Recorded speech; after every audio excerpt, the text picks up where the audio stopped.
Start. अस्सलाम वालेकुम everyone. आज हमारा थर्ड लेक्चर है इन्फ्लेमेशन का और आज हम पढ़ेंगे कि ल्यूकोसाइट्स ब्लड वेसल्स में से निकलकर at the site of infection कैसे पहुंचते हैं। सही है, तो हम शुरू करते हैं।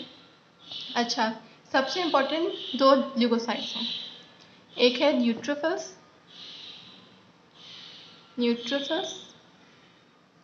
और दूसरा है मैक्रोफेजेस। सही है, ये दोनों सबसे इम्पॉर्टेंट है इन्फ्लेमेशन के टाइम। न्यूट्रोफिल्स लेकिन होते हैं ट्रांजिएंट रिस्पॉन्स होता है इनका, मतलब ये बहुत जल्दी आ जाते हैं लेकिन बहुत जल्दी भी चले जाते हैं, इसलिए इनका ट्रांजिएंट रिस्पॉन्स है। लेकिन मैक्रोफेजेस देर में आते हैं लेकिन इनका ये देर तक रहते हैं, मतलब देर तक काम करते रहते हैं, इसलिए इनका प्रोलॉन्ग रिस्पॉन्स है, प्रोलॉन्ग रिस्पॉन्स है इनका। सही है, और इसके अलावा मैक्रोफेजेस ग्रोथ फैक्टर्स भी प्रोड्यूस करते हैं, तो एक इसमें भी काम आते हैं मैक्रोफेजेस। सही है। अच्छा, अब हम देखेंगे कि एक तो ये है कि ल्यूकोसाइट्स जब करते हैं अपना काम, फॉरेन बॉडी की एलिमिनेशन जब करते हैं बॉडी से, तो उसके साथ साथ ये भी होता है कि जो नॉर्मल सेल्स होते हैं अक्सर वो भी डिस्ट्रॉय हो जाते हैं। ये एक साइड इफेक्ट होता है इनका, ल्यूकोसाइट्स का, इनका काम करने का। अच्छा, अब हम स्टार्ट करेंगे कि ल्यूकोसाइट्स जो होते हैं वो किस तरह ब्लड वेसल्स में से निकलकर आते हैं बाहर। पूरे स्टेप से करेंगे। सबसे पहला स्टेप है मार्जिनेशन। सही, मार्जिनेशन का मतलब है कि जब ब्लड वेसल्स डायलेट हो जाती हैं, सही, ब्लड वेसल्स डायलेट हो गई तो उसमें क्या होता है, ब्लड फ्लो इंक्रीज हो जाता है। सही है, ब्लड फ्लो इंक्रीज हो गया तो उससे क्या होगा कि जो रेड ब्लड सेल्स हैं, सही है, रेड ब्लड सेल्स वो बीच में आ जाते हैं, रेड ब्लड सेल्स बीच में आ जाते हैं, मैंने पहले भी बताया था पहले वाले लेक्चर में।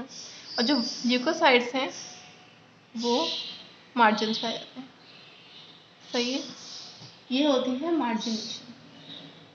सही है, के WBCs बिल्कुल एंडोथीलियम के पास आते हैं मार्जिन्स पर, इसको कहते हैं मार्जिनेशन। सही, बहुत सिंपल सा है ये। अब दूसरा पॉइंट है रोलिंग। अच्छा, अब हम पढ़ेंगे रोलिंग। रोलिंग में क्या होता है कि फॉर एग्जाम्पल कोई भी एक टिश्यू है जो डैमेज हुआ है, सही है, तो किसी भी इन्फेक्शन से, किसी माइक्रोब से, या कोई भी माइक्रोब है वो रिलीज करेगा साइटोकाइंस। सही है, साइटोकाइंस किसकी तरफ साइटोकाइंस रिलीज कर रहे हैं, साइटोकाइंस ने रिलीज की किसकी तरफ, एंडोथीलियम की तरफ, वेसल की एंडोथीलियम की तरफ जिसमें ल्यूकोसाइट्स हैं, इसने रिलीज की। तो अब एंडोथीलियम क्या करेगी, जैसे इसके पास साइटोकाइंस मिलेंगे, इसके पास एक वो आ जाएगा, अलार्म आ जाएगा कि हाँ भाई बॉडी में कहीं इन्फेक्शन हो गया है, कहीं डैमेज हो गया है बॉडी में। तो क्या करेगी एंडोथीलियम, रिसेप्टर्स निकालेगी अपनी बॉडी से, अपने आप से एंडोथीलियम। ये कौन से रिसेप्टर्स होते हैं, ये होते हैं सिलेक्टिन, ये रिसेप्टर्स होते हैं, एडिशन मॉलिक्यूल्स होते हैं। सही है, इन पे जो ल्यूकोसाइट्स होते हैं आके लूजली अटैच होते हैं। सही है, अपने लाइगेंड से, फिर ये डिटैच होंगे, फिर दूसरे से होंगे अटैच, फिर यहाँ से डिटैच होकर फिर दूसरे पे अटैच होंगे। इस प्रोसेस को कहते हैं रोलिंग। सही, इस प्रोसेस को क्या कहते हैं हम, रोलिंग। कि ल्यूकोसाइट आता है, अटैच होता है इसके रिसेप्टर से और फिर दूसरे पे चला जाता है, फिर यहाँ से डिटैच होकर फिर दूसरे पे, तीसरे पे चला जाता है, इसको कहते हैं हम रोलिंग। सही है, इन रिसेप्टर्स को कहते हैं सिलेक्टिन और इसकी 3 टाइप्स हैं, P, E एंड L। सही है।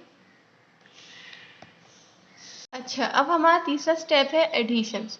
अब एडिशंस में हम क्या पढ़ेंगे कि एक ये फॉर एग्जाम्पल ल्यूकोसाइट है, सही है। इस पे के ऊपर होते हैं सरफेस प्रोटीन्स, इनको कहते हैं हम इंटेग्रिन्स।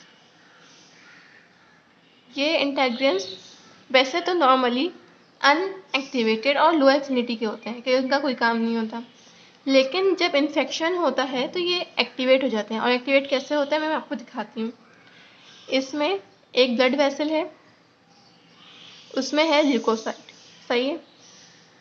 और ये कोई इन्फेक्शन है, इन्फेक्शन रिलीज करेगा chemokines. Chemokines chemokines endothelial cell पे एक प्रोटीओग्लाइकेंस होता है, उससे जाके अटैच होंगे। फिर जब जो ये ल्यूकोसाइट होता है वो जब रोलिंग करता हुआ आएगा तो वो कीमोकाइन से अटैच हो जाएगा और फिर वो एक्टिवेट हो जाएगा। उसके ऊपर जो लगा हुआ होता है इंटेग्रिन, उसमें कन्फर्मेशनल चेंजेस होंगी और फिर वो हो जाएगा हाई एफिनिटी का, हाई एफिनिटी, सही है। इसका मतलब वो अब काम कर सकता है, पहले उसका कोई काम नहीं था, सही है। ये हो गया क्या कि इंटेग्रिन अब हो गया एक्टिवेटेड, सही है। अभी क्या करेगा कि साथ साथ और साइटोकाइंस भी रिलीज होंगे इस इन्फेक्शन में से। अब साइटोकाइंस जो होंगे वो रिलीज बनाएंगे रिसेप्टर्स, और अब लाइगेंड्स बनाएंगे, लाइगेंड्स, सही है। लाइगेंड्स, ये लाइगेंड्स हैं एंडोथेलियल सेल वॉल पे। एंडोथेलियल सेल है, इस पे लाइगेंड्स आ गए, सही है। अब लाइगेंड्स क्या करते हैं कि जो ये इंटेग्रिन है, जब ल्यूकोसाइट आएगा अपने इंटेग्रिन के साथ तो ये इस पे अटैच हो जाएगा, और ये जैसे ही अटैच होगा तो सिग्नल्स जाएंगे बॉडी को, और बॉडी ये फर्मली इसको अटैच कर लेगी और फिर इसको डिटैच होने नहीं देगी, सही। ये होता है एडिशन। मतलब क्या हुआ कि इन्फेक्शन ने कीमोकाइंस रिलीज किए, कीमोकाइंस गए प्रोटीओग्लाइकेंस के ऊपर, जो ल्यूकोसाइट है वो एक्टिवेट हुआ कीमोकाइन से, इसका जो इंटेग्रिन था सरफेस प्रोटीन वो उसकी हाई एफिनिटी हो गई, इंक्रीज हो गई एफिनिटी, सही है। फिर जो ल्यूकोसाइट है वो जाके लाइगेंड से अटैच हो जाएगा, फैमिली अटैच हो जाएगा, इसकी एडिशन हो जाएगी फैमिली, सही है। ये होगा हमारा एडिशन। अब क्या होगा, माइग्रेशन होगी। जो ल्यूकोसाइट अटैच था अपने इंटेग्रिन से लाइगेंड पर एंडोथेलियल सेल वॉल पे, अब वो क्या होगा, जो सेल वॉल सेल्स हैं एंडोथेलियल सेल्स हैं उनके बीच में होते हैं इंटरसेल्यूलर जंक्शंस। तो ल्यूकोसाइट्स उनमें से होकर चले जाएंगे एट द इन्फेक्टेड साइट, सही। जो इंटरसेल्यूलर जंक्शंस होते हैं दो सेल्स के बीच में, ल्यूकोसाइट्स उनमें से होते हुए चले जाएंगे इन्फेक्टेड टिश्यू के पास, और इसको कहते हैं, इस प्रोसेस को कहते हैं ट्रांसमाइग्रेशन, सही, ट्रांसमाइग्रेशन। इसके बाद होगा कीमोटैक्सिस। अच्छा, अब होगा हमारा कीमोटैक्सिस, सही है। कीमोटैक्सिस, कीमोटैक्सिस क्या होता है, मतलब कीमोटैक्सिस का मतलब होता है, टैक्सिस का मतलब होता है मूवमेंट या लोकोमोशन। कीमो का मतलब होता है केमिकल्स, केमिकल्स। इसका मतलब क्या हुआ, मूवमेंट ड्यू टू या बाय केमिकल्स, सही है। ये हो गया, मतलब समझ में आ गया। अब इसके बाद होती कैसे है, मतलब किन कीमोकाइन से होती है, किन केमिकल से होती है। एक तो होते हैं बैक्टीरियल प्रोडक्ट्स, बैक्टीरियल प्रोडक्ट्स। दूसरे होते हैं साइटोकाइंस या कीमोकाइंस। तीसरे होते हैं कंपोनेंट्स ऑफ कॉम्प्लीमेंट सिस्टम।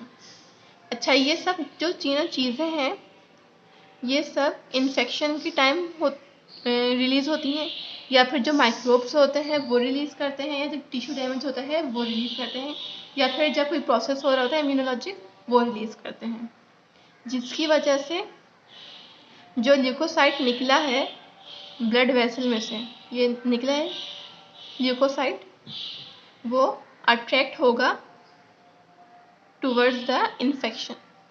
अच्छा, ये चलता किस वजह से, मतलब जाता किस तरह से ल्यूकोसाइट, ये अपने फिलोपोडिया की वजह से जाता है, फिलोपोडिया। सही है, ये हो गई कीमोटैक्सिस आपकी। एक दफ़ा मैं बुक में से दिखा देती हूँ आपको पूरा प्रोसेस सही से। आई होप आपको नज़र आ रहा होगा। अच्छा, सबसे पहले एज यू कैन सी इसमें सबसे पहले रोलिंग हो रही है। सही है, ये पी सिलेक्टेंस ई सिलेक्टेंस हैं जो एंडोथेलियम की सरफेस पर रिसेप्टर्स प्रोड्यूस होते हैं, साइटोकाइन्स प्रोड्यूस करवाता है। जैसे देखिए फॉर एग्जांपल ये माइक्रोब है, ये साइटोकाइन्स रिलीज करवा रहे हैं, और पी सिलेक्टेंस और एल सिलेक्टेंस इसके रिसेप्टर्स इसकी सरफेस पर आ रहे हैं। अब ये जो ल्यूकोसाइट्स है वो रोलिंग कर रहे हैं, पहले एक से अटैच हुआ, फिर दूसरा निकल गया, फिर दूसरे से अटैच हुआ, फिर निकल गया। सही है, अब इसका होगा एडिशन। सही है, एडिशन कैसे होता है आपको जैसे पता है कि कीमोकाइंस रिलीज होते हैं, कीमोकाइंस जाकर ये रहा प्रोटीओग्लाइकन से अटैच होंगे कीमोकाइंस, और फिर उससे जो ल्यूकोसाइट्स है वो अटैच हो जाएगा। ये देखें, ये पिंक सा कलर का जो है ये है कीमोकाइन, ये अटैच होगा और ल्यूकोसाइट की इससे एक्टिवेशन हो जाएगी, इंटेग्रिन की भी हाई एफिनिटी चाहिए, इंटेग्रिटी हाई एफिनिटी स्टेट हो जाएगी इंटेग्रिन की, जिसके बाद जो ल्यूकोसाइट है वो अब जाकर अपने इंटेग्रिन्स की मदद से लाइगेंड्स पर, ये रहा लाइगेंड और ये भी बने हुए लाइगेंड्स, ये जाकर अटैच हो जाएगा फर्मली। सही है, इसके बाद निकल नहीं सकता। इसके बाद इंटरसेल्युलर जंक्शन से ल्यूकोसाइट बाहर निकल के आ जाएगा टिश्यू एरिया में, जहाँ इन्फेक्शन हो रहा है उसके बाद जाने लगेगा। अब ये फिर कीमोकाइंस वो जो भी कीमोटैक्सिस से जाएगा और ये चला जाएगा उसकी तरफ, इन्फेक्शन की तरफ चला जाएगा ये। सही है, जो अभी मैक्रोफेज के अंदर है जाएगा, फिर आगे इसका जो प्रोसेस होगा मैं बताऊंगी बाद में। ये यहाँ तक ल्यूकोसाइट्स रिक्रूटमेंट ख़त्म हो गई है। अब इसके बाद हम पढ़ेंगे फैगोसाइटोसिस, मतलब किलिंग।